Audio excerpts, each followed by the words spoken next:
Hello everyone, welcome to channel learn with ease. आज का topic है एडमिशन ऑफ अ पार्टनर, जिसमें हम सॉल्व करेंगे question number 26 chapter 4 TS Grewal की बुक से class 12 accounts. Online sessions, online classes के लिए आप मुझे इस नंबर पर व्हाट्सएप कर सकते हो अपना नाम और क्लास। नया बैच शुरू हो चुका है, इंटरेस्टेड हो तो जल्दी से व्हाट्सएप कर दो। अगर आप टीएस ग्रेवाल के साथ साथ डीके गोयल बुक को भी फॉलो कर रहे हो तो न्यू एडिशन डीके गोयल 2025 के सॉल्यूशंस आपको अपलोडेड मिलेंगे। साथ में ही कम्युनिटी सेक्शन में एमसीक्यूज मिलेंगे क्विज की फॉर्मेट में और एमसीक्यूज के सॉल्यूशन शॉर्ट्स में। तो बहुत कुछ है चैनल पर, विजिट द चैनल। अच्छा लगे तो शेयर और सब्सक्राइब जरूर करना। आज के क्वेश्चन में दो पार्टनर है ए और बी, प्रॉफिट शेयरिंग रेशियो 3:2। एक नया पार्टनर आ रहा है सी, जिसका शेयर ऑफ प्रॉफिट रहेगा 1/5। वो अपने 1/5 शेयर ऑफ प्रॉफिट के लिए 30,000 की कैपिटल और 10,000 गुडविल लेकर आ रहे हैं। अब यहाँ पर हमारी बुक्स में ऑलरेडी एक गुडविल अपीयर हो रही है 3,000 की। न्यू प्रॉफिट शेयरिंग रेशियो 5:3:2 होगी। जर्नल एंट्रीज क्या बनेगी यही आपको बताना है। तो हमें गुडविल की एडजस्टमेंट की एंट्रीज बनानी है, और गुडविल की एडजस्टमेंट एंट्रीज के लिए हमें क्या चाहिए? Sacrificing ratio. मतलब कि नए पार्टनर के आने पर किसका शेयर ऑफ प्रॉफिट घटा और कितना घटा, यही आपको चाहिए, ताकि आप गुडविल की एडजस्टमेंट कर सको। जो नया पार्टनर गुडविल लेकर आ रहा है उसको हम सेक्रीफाइसिंग पार्टनर्स में बांट सके। तो कैसे फाइंड करोगे? आपको देखना है किसका शेयर ऑफ प्रॉफिट घटा है और कितना घटा। उसके लिए आप कंपेयर करोगे old ratio minus new ratio, तभी तो आपको पता चलेगा पहले उसका शेयर ऑफ प्रॉफिट कितना था, नए में कितना है। पहले के मुकाबले उसका शेयर ऑफ प्रॉफिट बढ़ रहा है या घट रहा है? घट रहा है, इसका मतलब उसने सेक्रीफाइस किया। तो यहाँ पर ए का शेयर ऑफ प्रॉफिट पहले ज्यादा था, नए में कम हो गया, इसका मतलब इतना शेयर ऑफ प्रॉफिट उसका घट गया। घट गया तो इसका मतलब उसने क्या किया? सेक्रीफाइस किया। उसका शेयर ऑफ प्रॉफिट किसके पास जा रहा है? सी के पास जा रहा है। जो प्रॉफिट पहले 2 में बढ़ता था 3 में बढ़ेगा, तो डेफिनेटली ओल्ड पार्टनर्स का कुछ ना कुछ तो शेयर ऑफ प्रॉफिट घटेगा। अब जरूरी नहीं है नए पार्टनर के आने पर दोनों का ही शेयर ऑफ प्रॉफिट घटे। तो आपको चेक करना है, मान के नहीं चलना कि बी का भी शेयर ऑफ प्रॉफिट घटा होगा। आपको चेक करना है। तो चेक करो, यहाँ पर ओल्ड रेशियो के अकॉर्डिंग बी का था 2/5 और न्यू के अकॉर्डिंग 3/10। यहाँ पर इसका शेयर ऑफ प्रॉफिट पहले ज्यादा था, न्यू में कम है। तो यहाँ पर बी ने भी सेक्रीफाइस किया है, उसका शेयर ऑफ प्रॉफिट भी 1/10 से घट गया। तो इन दोनों ने जितना जितना शेयर ऑफ प्रॉफिट अपना घटाया, यही इन दोनों का मिल करके सी का शेयर ऑफ प्रॉफिट बना। कितना? 2/10, जिसे हम 1/5 भी कह सकते हैं। क्लियर है? अब हमें चाहिए सेक्रीफाइसिंग रेशियो, मतलब जिसका जितना शेयर ऑफ प्रॉफिट घटा है उसको आपको रेशियो में कन्वर्ट करना है, ताकि हम ये जान सके कि किसने किस हिसाब से कंट्रीब्यूट किया है, किसने कितना ज्यादा किया है, ताकि हम उस 10,000 की गुडविल को बांट सके। अब यहाँ पर इन दोनों ने बराबर ही कंट्रीब्यूट किया है तो बराबर ही बांटेंगे। अगर कुछ और होता, ए ने ज्यादा किया होता, ए का फ्रैक्शन ऑफ सेक्रीफाइस ज्यादा आता, तो उसका शेयर ऑफ गुडविल भी ज्यादा बनता। तो एक तरह से इन दोनों ने अपना शेयर ऑफ गुडविल बेचा है, और किसने खरीदा? सी ने खरीदा। मैं बहुत बार पहले क्वेश्चंस में समझा चुकी हूँ कि ये गुडविल की एडजस्टमेंट हम क्यों करते हैं। ये जो गुडविल है जिसके आप वैल्यूएशन करते हो, ये सेल्फ जनरेटेड गुडविल है, जिसे आप आज नहीं बेच सकते। आज बेच करके पैसा कन्वर्ट नहीं कर सकते। इसे हम कब कन्वर्ट कर सकते हैं? जब आपकी पूरा बिजनेस वाइंड अप होगा, पूरी फर्म डिसॉल्व होगी। अभी क्या हो रहा है? एडमिशन ऑफ अ पार्टनर के टाइम पर आपका नेम ऑफ पार्टनर्स चेंज हो रहा है, नंबर ऑफ पार्टनर्स चेंज हो रहा है। तो ये डिसोल्यूशन ऑफ पार्टनरशिप है, रिकॉन्स्टिट्यूशन ऑफ पार्टनरशिप है, जिस टाइम पर आप अपनी एसेट्स और लाइबिलिटीज को रिवैल्यूएट करते हो। तो दूसरी एसेट्स की तरह आपने अपनी गुडविल को भी रिवैल्यूएट किया कि आज की डेट में हमारे बिजनेस की रेपुटेशन क्या है। आज के टाइम पर अगर हम बिजनेस को बेचते हैं तो हमें कितना एक्सेस पैसा मिलने वाला है। तो जो एक्सेस पैसा आपको मिलने वाला है वही तो आपकी गुडविल है। और यहाँ पर हमारी गुडविल कितनी लेकर आ रहा है सी अपने शेयर के लिए? 10,000।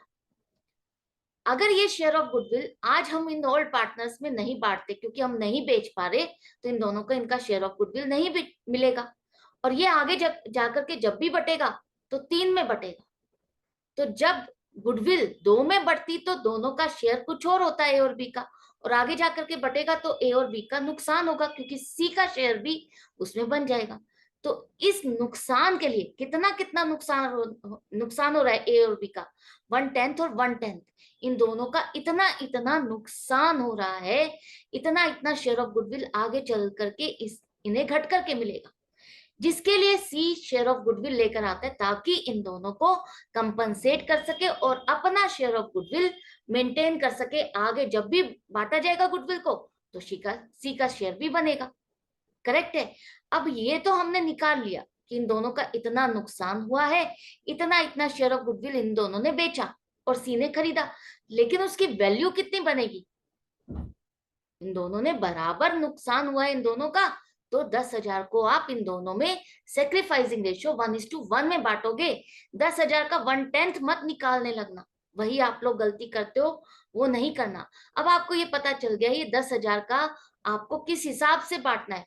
इन दोनों का नुकसान बराबर हुआ है तो बराबर इन दोनों ने अपना शेयर रिड्यूस किया है, बराबर शेयर बेच रहे हैं, तो 1:1 की रेशियो में आप इसे डिस्ट्रीब्यूट करोगे तो 5,000 ए को मिलेगा और 5,000 ही बी को मिलेगा।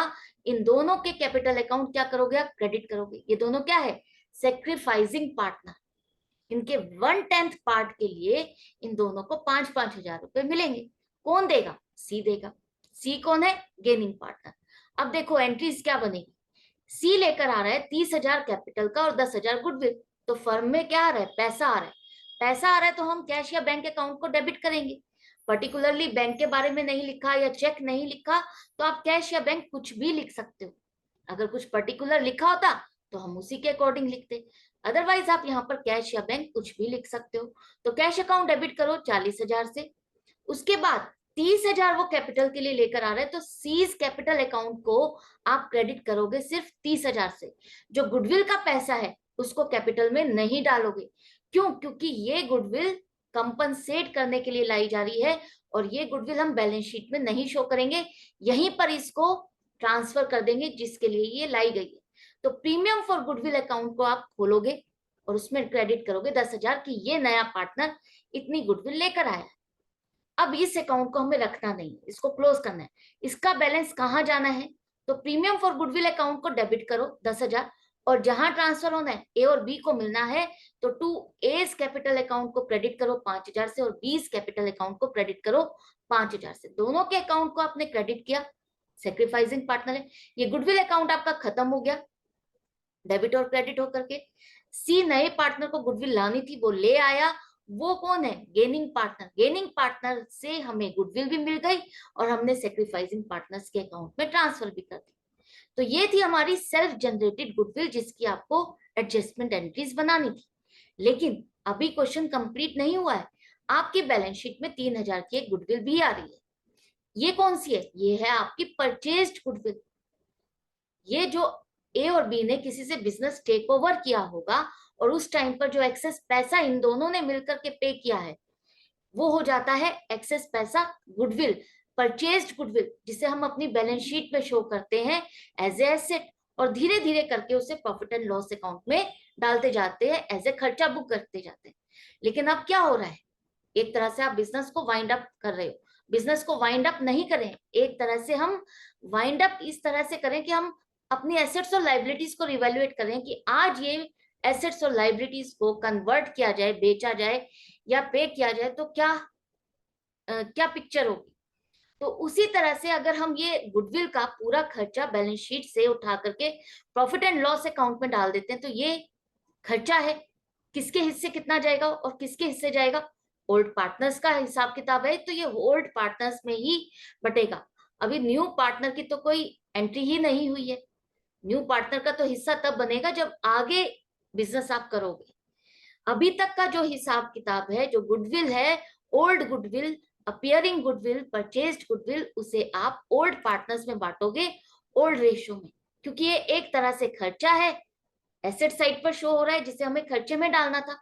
हम धीरे धीरे डाल रहे थे लेकिन आज के पॉइंट पर हम रिवैल्यूएशन कर रहे हैं तो ये पूरा खर्चा प्रॉफिट एंड लॉस अकाउंट में डलता, तो ये खर्चा लॉस इन दोनों पार्टनर्स में ही बटेगा। बटता या बटेगा तो किस रेशो में? 3:2 की रेशो में। तो इन दोनों का हिस्सा कितना बनता है? ए को मिलेगा 3,000 में 1,800 और बी को मिलेगा 3,000 में 1,200। तो लॉस है या खर्चा है तो इन दोनों के अकाउंट क्या होंगे? डेबिट होंगे। जैसे प्रॉफिट है, फायदा है, उसके लिए हम कैपिटल अकाउंट को क्रेडिट करते हैं और लॉस है, नुकसान है तो उसके लिए हम क्या करेंगे? पार्टनर्स के कैपिटल अकाउंट को डेबिट करेंगे। और ये गुडविल हमको खत्म करनी है, राइट ऑफ करनी थी। तो गुडविल अकाउंट जो डेबिट था, एसेट साइड पे था, हम इसको क्रेडिट करेंगे तभी तो खत्म होगा। तो गुडविल अकाउंट आपका क्रेडिट हो गया और इसका बैलेंस हमने कहाँ ट्रांसफर किया, ए और बी के अकाउंट में। तो गुडविल अब आपकी नई बैलेंस शीट में ये वाली शो नहीं की जाएगी, क्योंकि इसका बैलेंस आपने खत्म कर दिया है। और जो सेल्फ जनरेटेड गुडविल है उसका बैलेंस भी आप शो नहीं करोगे, क्योंकि उसका हिसाब किताब भी आप ओल्ड पार्टनर्स में कर चुके हो, सेक्रीफाइसिंग पार्टनर्स में कर चुके हो। तो दोनों ही गुडविल अब आपकी न्यू बैलेंस शीट में नहीं शो की जाएगी, ये जर्नल एंट्रीज बनेगी। आई होप आपको अच्छे से समझ में आ गए। सेल्फ जनरेटेड गुडविल के लिए आप सेक्रीफाइसिंग रेशियो में करते हो एडजस्टमेंट्स, और परचेज्ड गुडविल, अपियरिंग गुडविल के लिए आप ओल्ड रेशियो में एडजस्टमेंट्स करते हो। तो मिलते हैं नेक्स्ट वीडियो में नेक्स्ट क्वेश्चन के साथ। आई होप आपको अच्छे से समझ में आ गया। डाउट या कंफ्यूजन है तो आप कमेंट सेक्शन में लिख करके पूछ सकते हो। अदरवाइज मिलते हैं नेक्स्ट वीडियो में।